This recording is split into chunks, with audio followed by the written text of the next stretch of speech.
Welcome to the Sheila Mack Show, reality at its finest. Here we have real people sharing real stories and actionable steps to help you reinvent, rebuild, and reboot your life on your terms. I'm your host, Sheila Mack, and today we have Sonny, and he is a man of great achievements, living proof that we are not defined by the shadows of our past. So he's got a story to share today. All right, Sonny Van Cleveland, welcome to the show. Hi, thank you so much for having me. All right. And this show is based on my new best-selling book, Bootstraps and Bra Straps, the formula to go from rock bottom back into action in any situation. And this year we have had just about every situation. So I like to start each show off by asking the special guest if they have a story about a time that they hit a rock bottom or tough situation and how they got back on track. Well, I've had several rock bottoms. But the one thing that I've come to discover about rock bottom, man, is it's a great place to start building. Mm-hmm. You know, once you get there, there's no fear anymore. You know, you lose any sense of worry because there's nowhere else to go. So you just start building up. But yeah, I mean, there's several rock bottoms, Sheila. I guess the hardest one is going to be I served 18 years in the penitentiary. I went to prison when I was 16 years old. And in that time, it was over 2 sentences. It wasn't all at once. I did 5.5 years when I was 16. I got released when I was 21, with no supervision, no friends, no family. I come from a pretty rough background. And so I was pretty bad. And then I went back to prison almost 2 years later when I was 23. And I stayed there for 12 years, and got out 2016. But it was in that time, around 2008, that, you know, everything really kind of fell apart for me in my life. My brother was having an affair with my kid's mother. You know, I had no friends. I was, you know, at that point still staring down 8 more years to go in prison. And I hit rock bottom, got into a really violent altercation, was given a 5-year sentence in the hole. And during that time in the hole, I met a Muslim man named Mallory Bey, who pretty much changed my life, man. He helped me to see things from different, because in that time, there's nobody. There's he and there's I, and we're at the end of a cell block, and it's just you and I. He's across the hallway, and that's it. So, you know, the first few days that we were there, he was calling over, talking to him. I didn't want to talk to him. I was just mad, cussing him out. But he would try for better part of 2 weeks. He tried. And then finally, you know, loneliness starts to kick in, and, you know, you're sitting in the same room for 2 weeks. You haven't gone anywhere. You haven't seen anybody except the CO that comes by.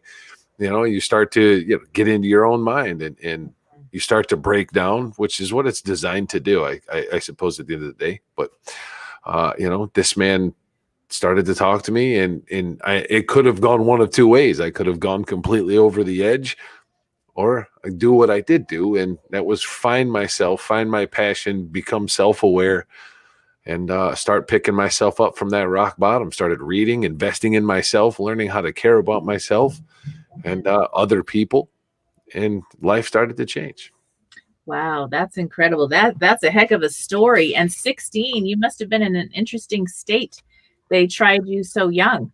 Yeah, it was Michigan. It's a prison state. Yeah. You know, that's what they love to do. They love to throw everybody in prison in Michigan for the littlest things. That's how they make their money. Yeah, that's just crazy. Yeah, it's nuts, to say the least.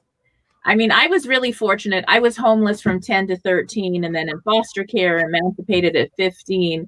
But before I emancipated, they sent me to a place to wait to emancipate, because they didn't like this young kid who wanted to go out on her own. They thought, who the hell do you think you are? And so they said, you can go to the hall or you can go to camp. And I said, well, I've already been to the hall so many times. I'll go to the camp. I thought camp was like camp. Right. They use that word, camp. Right. Like a prison camp for these young kids that had done some really serious things. And I was like, you know, and they're like, what's your rap sheet? And I'm like, I'm emancipating. I don't have, you know, and I was like, I should make something up. But it was interesting. And the lady kept me there. The head counselor didn't like me. She kept me there 6 months when I was only supposed to be there a few weeks while they did paperwork. Oh, that's their biggest excuse. They love that. I had to AWOL to get out. And my probation officer told me, hey, I actually thought you were out already. I've got like, I don't know, 1,000 or 2,000 cases. And I just figured you were fine because you're Wow. nothing to worry about. and the lady got fired and I finally got out. And I think and I thought about the experience really blessed me in the sense that I got to know these kids and what they were really about, who they were on a level, let's just say, instead of, what we have in our minds. Oh, somebody did something wrong, they're bad. What really happened, what road they went down, their stories, their incredible stories and their struggles. And it really blessed me and helped me to have far more compassion. And everything showed up in perfect time. Like I needed that space. And I don't know, maybe you were protected from some terrible thing. Maybe. Who knows? But Right. there's some kind of reason. At least I chose to believe that really helped me. And it, helped me the rest of my life to be able to work with kids. I ended up working with kids that were emancipating and at-risk youth.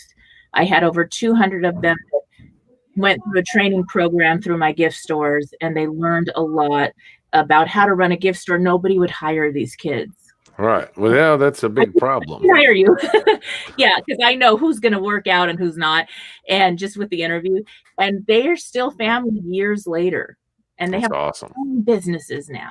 So, well, most of those kids, that's just what they're looking for. They need somebody to listen to them. That I think, I never dealt with the juvenile system. So I don't know. I was in a lot of trouble, but I was never taken away in the juvenile. I caught my first felony when I was 7. Yeah. And, but I was never taken away. And then finally the judge got sick of it at 16 and said, all right, I'm trying you as an adult. And then the adult court got a hold of me. They're like, we're not even playing with you. And just sent me to prison. But in the time, because I'm a serious advocate for youth, for troubled youth. I want to go to these prisons and talk to these kids because I've been there. I know what you're going through. And most of the time, it's just, they just want to be heard. They just want to listen. But you take these college educated people and you put them in this prison and you expect these kids, even the adult convicts, to identify with this person who you've never even stolen a piece of gum or punched somebody in the face. How are you going to relate to me? We're not the same. Yeah. And then and because of the cultural mindset that kids grow up in, when we're not the same, my mind is closed off to listening to you. So anything that you're telling me, it's just here and bouncing off. I'm not listening at all. I'm not paying any attention, even if I'm sitting here like this. Right. You know what I mean?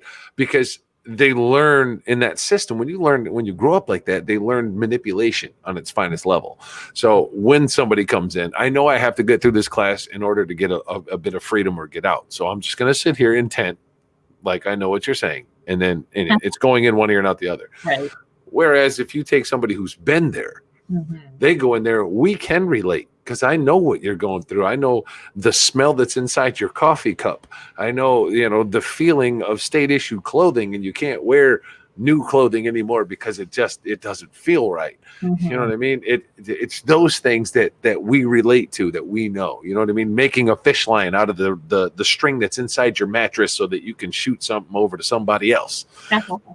That's something you don't learn that in college. They can't tell you about that, And so when we relate to that level, now you can look at what I did with my life and understand that it's not over. You might have made mistakes. You might have been a victim, but you still have value. You still have purpose in this earth, and it's not over. You can do whatever you want with your life. Yeah. And it's a common mindset that they put on juveniles and other adult convicts, that you're not going to be able to succeed outside of this. Unless you do this, this, and this, and this, you're not going to make it at all. And it's just not true. It's just not true. Yes, it really is. In fact, one of my closest friends, he passed away now. He was more like my stepdad, but not really. My best friend and her mom and the husband. And he actually went to prison at 16 in Delaware. He stole his best friend's car. They went on a joyride and he was driving it because I guess the parents got divorced. He wrote a whole book about this. And while he was in prison in Delaware. They tried him as an adult, and he was really smart, but nobody realized, you know what I mean? And so he Oh, did these tests, and he passed all these math tests, and so people were interested in him, and the DuPont family actually gave him full scholarships, and he went into MIT and graduated in 3 years, and then he went on to Cal State, graduated in 3 years, and then became a professor. And so prison wow. really did a good thing for him. It was stupid that the parents pressed charges on a kid. He had no rap sheet. He had nothing, and he ended up going to prison. But then they gave him a full pardon, and with the DuPont family's help and all that. So he got really blessed, and that's the rare story. But the more Huh. people that are connected and concerned, it was because somebody actually saw what he was doing, that he was capable of math.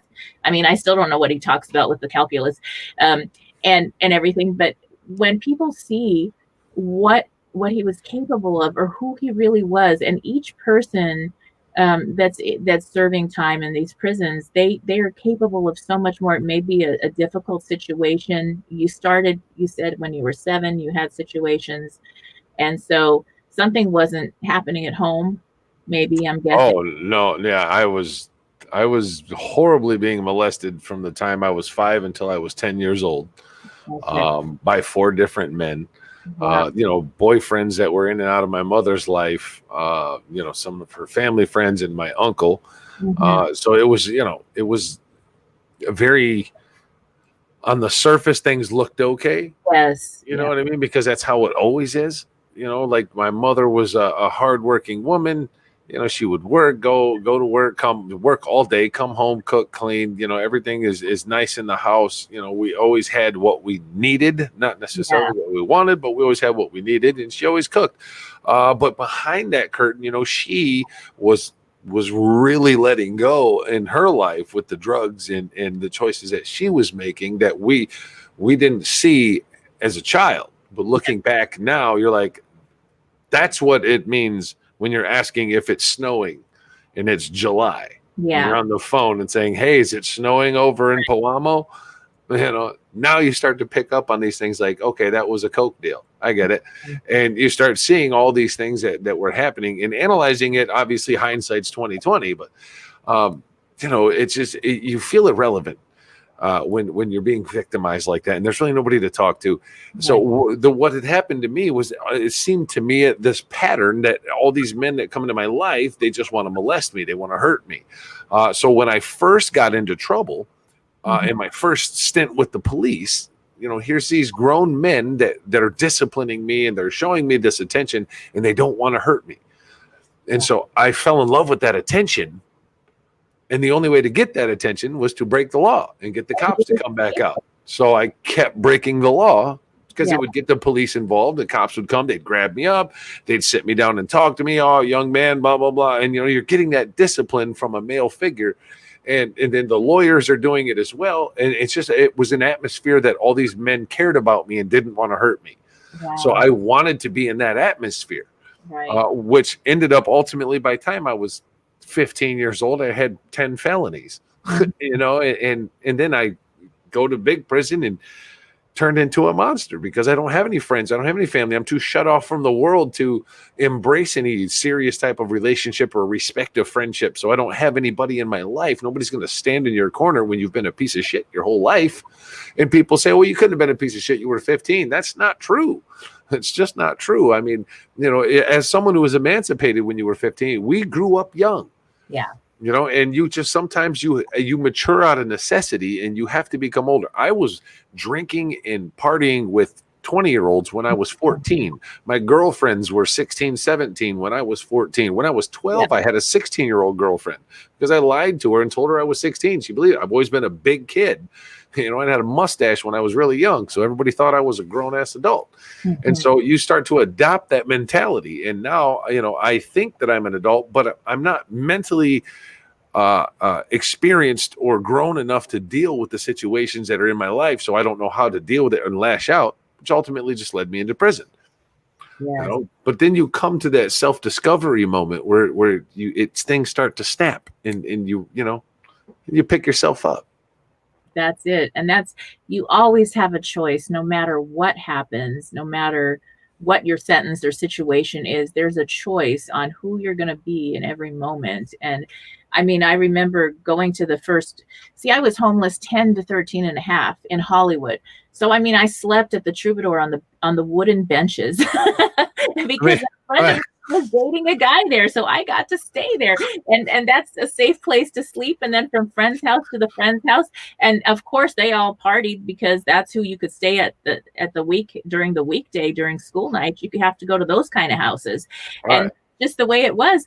And it was really interesting. Nobody even knew I still went to school. Right. Nobody I got expelled because I was such a leader. I coordinated this whole ditch day for everybody, and then I got caught. And so, I mean, I was just like that. But it was like survival. Where am I going to sleep tonight? How am I going to, work? I actually had a job with Junior Career. So it was a legal job, selling candy. And I outsold, there was only boys. And I outsold all the boys because I had to. And got that hustle muscle. That's it. And then when I did go to foster care, I went to this girls' home in Laverne, David and Margaret Girls' Home. And when I went there, there was a choice of, do I climb out the window and AWOL every night and go party? Like, this is what the kids did. And they didn't have cameras back then. Now it's more difficult, but back then they were doing some crazy. There was people in my closet. I'd go to the closet, there'd be some guy in the closet. I mean, because you share rooms, it was interesting. Sure. And then these people purchased the old orphanage, and they were the Westons and the Whipples. So an artist, and the Weston Hotels, one of the daughters, Pamela, was the wife. And so she was designing the hotels, and he did the art that was in the White House. He did the Dragon and Never Ending Story. Really? And so they purchased this old orphanage and made it. His name is Falcor, young lady. See, very important in my life. There you go. And so Michael and Pamela Whipple, and they bought this. And the minute they closed escrow and they moved in, I went and knocked on the door. And I said, I'd like to be your personal assistant. And they hired me.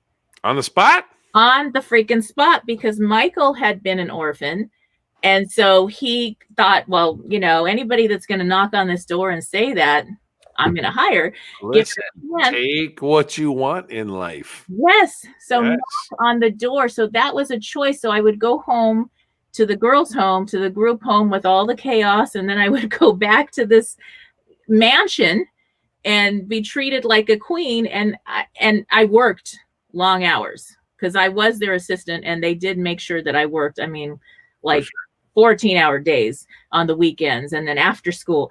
And so I did work, but I was so happy because it was safe. And it was like, I'm like being a princess, but it was a choice. And I'd go back and I'd say, you know what kind of life do I want? Because I can choose. It's not about anybody else. I get to choose. 100%. And I think people don't realize that. I think they forget, when I was released from prison, statistically I had, my chances were, get a good factory job, maybe have a family, and maybe be lucky enough to buy a house someday. And that's, that's the best you're going to be able to hope for, being 35 and I was 36 when I got out with 35 felonies. Okay. And I refuse to accept that. You can't. I know my worth. Every single human being has worth. You had worth when you were born. And it's just like $1. I seen the dollar bill that somebody had done one time, and it resonated with me to this day. If you take $1 bill, it's worth $1. If you rip it up and throw it into 1,000,000 pieces, it's worth $1. If you still stomp on it and rub it in the dirt, if you pick it back up and tape it up, it's still worth $1. So no matter what we've been through in our lives, we're so much more valuable than $1. Mm-hmm. And no matter how much we've been beaten or abused or whatever, we still maintain that value. You still have it if you hold on to the tragedies of the past, it's always going to stop you from realizing your value, and you're not going to be able to pursue. That's why I my biggest thing is self-awareness. Be so aware of who you are and be honest with yourself, no matter how much it might suck. Stand in a room by yourself and have a conversation with yourself and figure out who you are. Write your own obituary and watch how that will change your life. How do you want to be remembered when you leave this earth? If you go down and write down how you want to be remembered from the 5 most important people in your life, that is what you want out of life. When you're finished with that obituary, that right there, that's your goal. That's your passionate, right? That's what you're passionate about. And it doesn't matter where you're at in life. 36 years old, I get out. I worked, almost a year breaking my back doing demolition in a labor union in Cleveland, Ohio. Wow. But I got up and I went to work every day. I was there early. I was the last one to leave every single day because I wanted to show that I have core value, that I'm here and I know my worth. And I'm going to give you 110% of me. And anything that I do, I'm going to give 110%. And it wasn't long. I'm going to join a band because I want to. I love music. I'm passionate about it. I'm going to make a band. And I did it. I walked away from the career in the labor union because my goal in life is not to be a laborer for the rest of my life. So I left that. I walked away and said, I'm going to go start this music project and do this. And I just did it.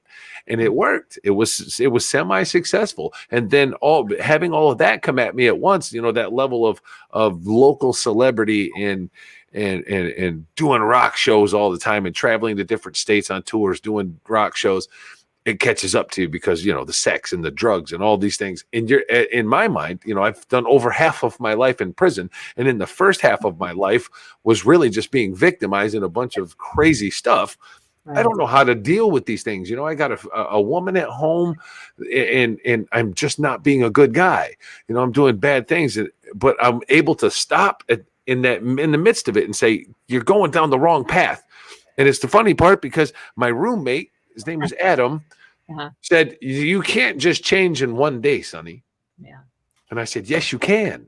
You can turn around and make the decision. Saturday night, my wife and I hated each other. We did not talk to each other. We were in a full-blown fight in the midst of a breakup, fighting just to see the child. Sunday, we were back on. Good job. And it's been beautiful ever since because I made the decision to stop at that moment, turn around and pursue my goals and my passion in life. Yes. And here we are, man. We're here right now.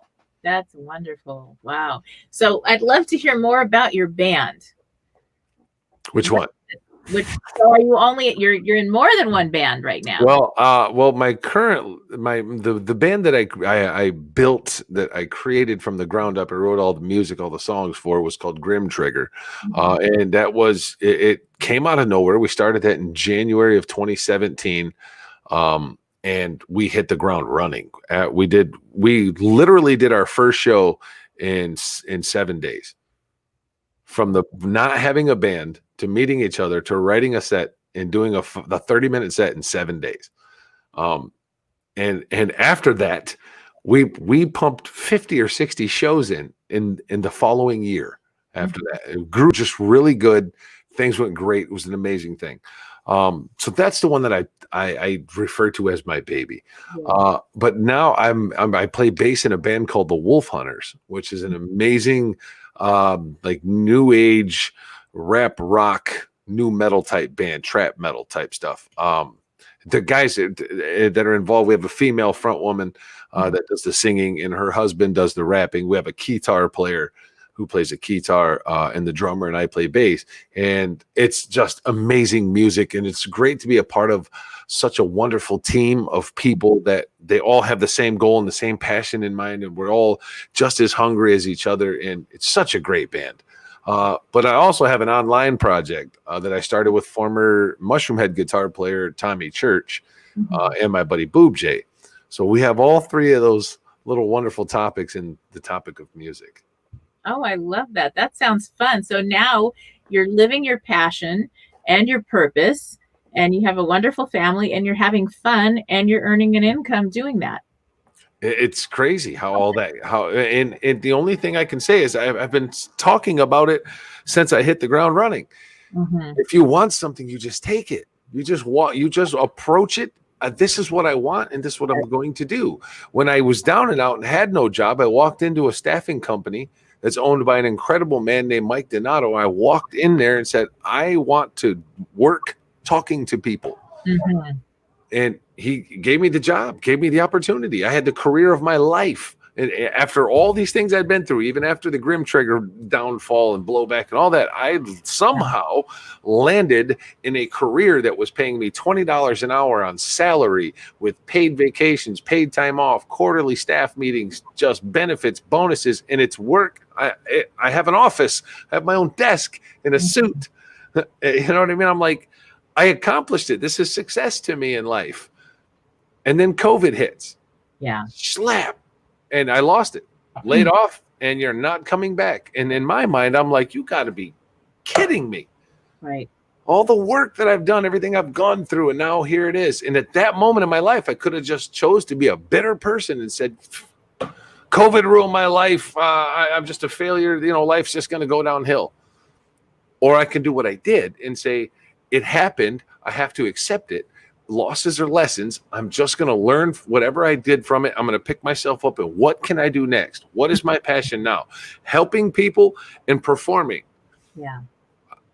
Being in a band, COVID's killing that. Helping people, they took my job because of COVID. So how else can I do it? Mm-hmm. Get on the camera, perform on camera, Yes. do reaction videos, start a YouTube channel. And when you build a platform and you start getting enough numbers, start motivating them. Mm-hmm. Start showing them everything that you sacrificed your whole life to learn. And you're going to help somebody.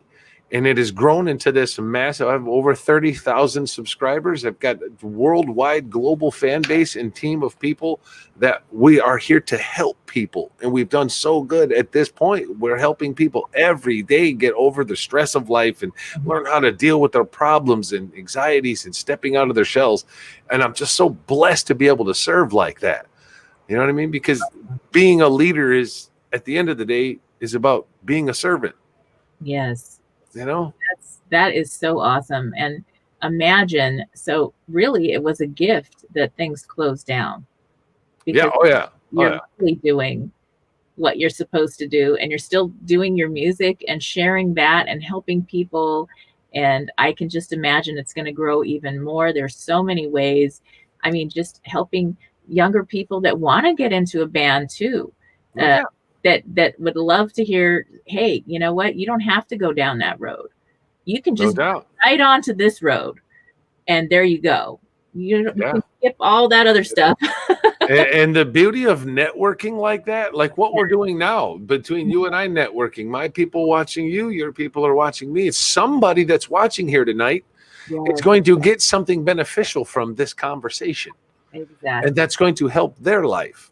Mm-hmm. You know what I mean? So networking like that, my co-host, as far as it goes for younger bands that want to get in, my co-host of the Morning Brew is Gavin Kerr. He has an amazing band called Dying Desolation. These kids, two of his bandmates, I think, are still in high school. They're young. Well, I think now they graduated, but when they started their band, they were 17, 15, and 15 in high school. Mm-hmm. And they're really good, but they're smart, and they're doing things the smart way. So if there's younger people that need it, we have that guidance too. We have in our Discord, we have the 8X Nation that we have built. And we have the youth section in there that's ran by Gavin, who's he was a youth coach in a pastoral something or another a while ago. But we have a bunch of youth people that are in there that are helping these depressed kids and kids that are going through rough times in their life from all over the world. And that was the goal. When that's the promise I made to Mallory Bay when he started teaching me things in my life, was that I'm going to help somebody in this world. I'm going to be an asset to the world, not a detriment to it. Been a detriment to it my whole life. That stops now. Yeah. And it's that way with anything in life. You can make that decision right now.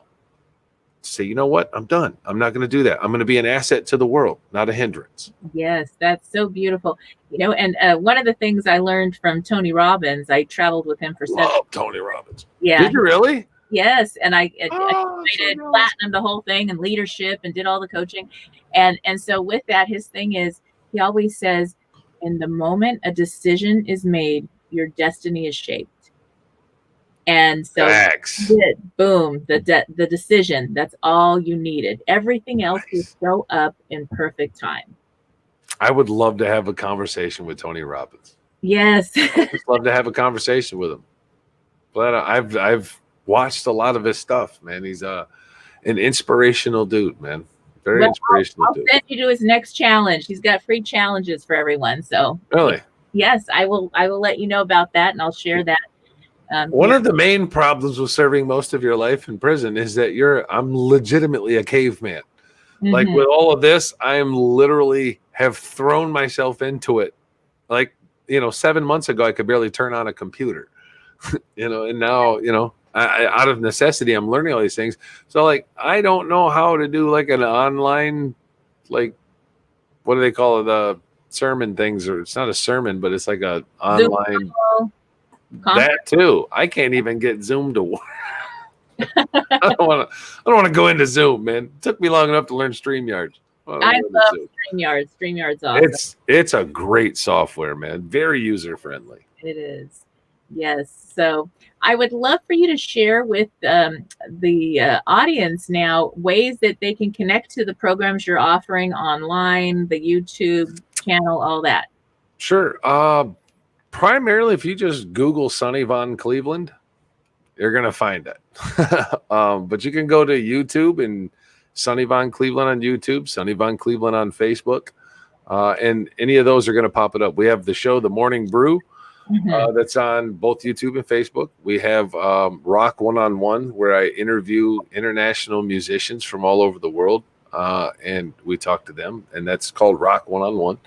And we have on the E360 TV network, Holding the Rope, which is a show that I wanted to spotlight normal, everyday people that have overcome amazing circumstances and are doing something good for the world by holding the rope. I have this theory that's called holding the rope because I look at life as a mountain, and we're all climbing it to get to success. And when you climb a mountain, you have to have a belay rope to keep you safe. And if we all just connect that damn rope and we hold it for each other, when you're weak and I can grab that rope and hold it for you just for a minute, you can catch your breath. It means you can start climbing again. And same with this guy, and if we do that together and we just hold the rope for each other, we're all going to be able to get there so much easier.